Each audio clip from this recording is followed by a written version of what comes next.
ঝিনাইদহে তীব্র শীত আর ঘন কুয়াশায় বিপর্যস্ত জনজীবন। ঝিনাইদহে তীব্র শীত ও ঘন কুয়াশার কারণে জনজীবন বিপর্যস্ত হয়ে পড়েছে।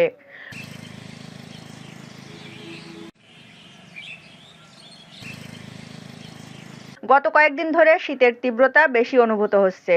বৃহস্পতিবার সন্ধ্যার পর থেকেই ঘন কুয়াশার চাদরে ঢেকে যায় পুরো এলাকা। সকালে দেখা মেলেনি সূর্যের।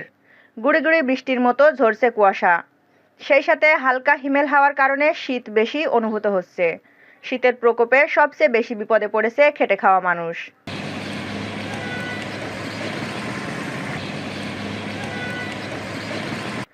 ঋতু পরিক্রমায় প্রকৃতিতে ঘুরে প্রতিবারের মতো শীত মৌসুম আসে।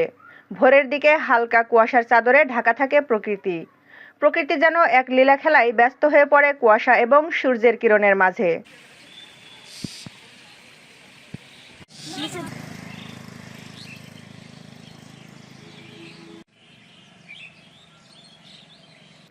জানুয়ারির প্রথম দিক থেকেই শীতের প্রকোপ বাড়তে থাকে।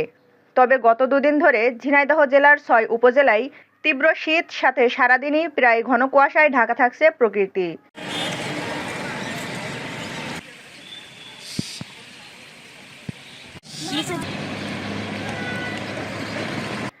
এতে সবচেয়ে বেশি বিপাকে পড়েছে খেটে খাওয়া ও নিম্ন আয়ের মানুষেরা।